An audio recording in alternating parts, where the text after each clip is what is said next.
Alicia, it's so great to be on your show. Thanks so much for having us live from YPO, which is a wonderful event full of thousands and thousands of entrepreneurs from all over the world, including from the continent of Africa. We are here in Istanbul, and sitting to my right is Ken Sharp.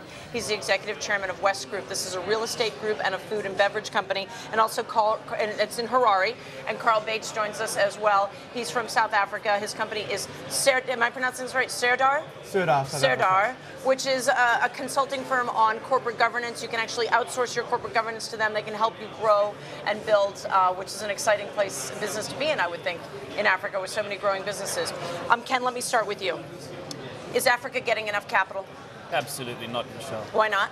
I believe it's prejudiced through colonialism and history and a lot of myriad of problems and confusion. The biggest thing is really the perception of Africa.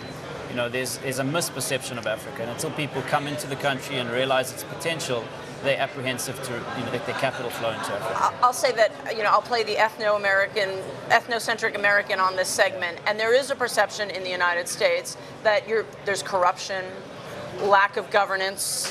Let's not talk about the continent monolithically. Certainly there are different kinds of economies, but that overall you have a problem with governance. Is there a problem with governance? Absolutely. I think African economies and the political leaders of Africa have been developing over the last 100 years. They haven't had the advantage of history on their side. So if you take a comparison in the last 10 years, there's been many, many developments positively with governance, with corruption becoming less of a problem. It's still there in Africa. I don't believe it will go away immediately. But I think But what's changing? Do the leaders realize that it has to get better or else unemployment doesn't go away? The leaders do realize that. The problem is the rest of the world is not accepting it and not really seeing it.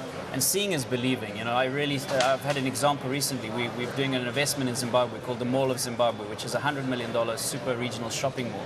And our partners are from South Africa, and they went to 7 other African countries before they decided to invest in Zimbabwe, of all places. And he stood up, our partner Jason McCormick, at an investment conference last year in Johannesburg, and he said, in all those 7 countries, we left them on our private plane because of corruption. And Zimbabwe was the only country where we weren't asked to pay a cent in bribes. And I think that statement alone is worth, billions of dollars. And it's testimonials of investors like that have experienced that you don't have to be corrupt to do business in Africa, that will change the perception and make a difference. Carl, this is your sweet spot. This corporate governance is what you do. Yes. Do you agree that Africa is suffering from a lack of capital due to the perception, and is the perception wrong? I think Africa's suffering from a lack of capital because of that, and because of a lot of the fluctuations in currencies and some of those issues which cause a volatility. And then you have this flow through because of government management, where you have issues, social issues that occur that scare away investors, and it doesn't support long-term investment in South Africa or in Africa. But I think it's changing for the better, slowly but surely, and those changes led by business are going to enable Africa to be the place to be during the course of the next 20 years. Are there countries that you think are doing it right now? The places like Botswana have a brilliant governance set up and approach to the management of the economy, and I think if there's more recognition of that among other African economies, looking at what they're doing, the way in which they're governing their country and engaging in business. Give me specifics. Is it rule of law? Is it what? It's rule of law, it's the way government institution functions, it's the way business functions in the economy, the way the courts function, all of the key aspects of any civil society.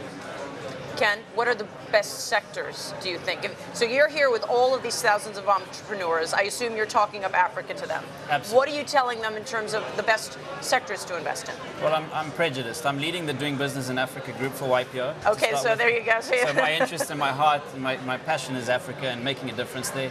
So I'm leading them to make decisions actively to come into Africa. And I'm prejudiced in another way, that I'm a big land developer, property owner in Zimbabwe, and we're trying to transform my city with $1 billion development. And I believe real estate in Africa is hugely undervalued, and there's a big play coming in real estate. Real estate and rule of law go hand in hand, right? Because Absolutely. Defense of private property is paramount if you're going to have investment. You're satisfied with that you're protected? That's a great question. Seeing is believing, as I've said to you, seeing is believing. And you've got to look at it from a compelling point of view. I'm prejudiced because I'm African and I love Africa, and I'm willing to take risk there, and I understand the risk. I know how to mitigate it, I know how to manage it.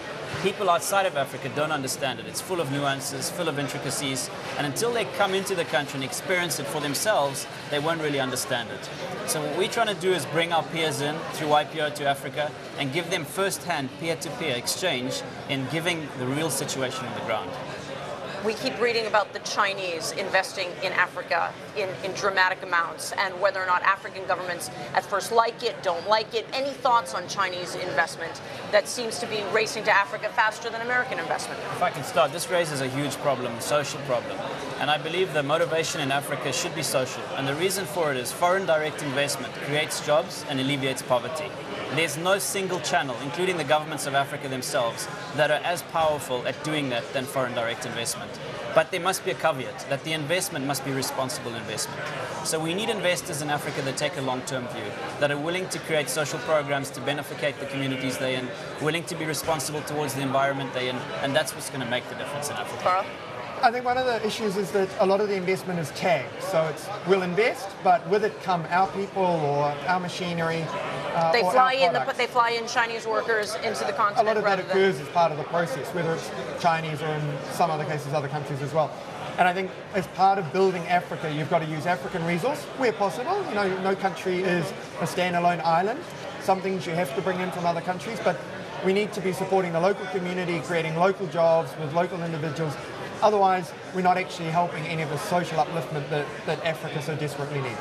You know, I think that is happening, if I may just say so. I was at the World Economic Forum, we go every year as YPOs, and I heard African policies being made in my presence, where they are now insisting that a certain portion of the raw materials in Africa, for example in West Africa, the cocoa production, they're insisting to the world's multinationals produce those products in Africa.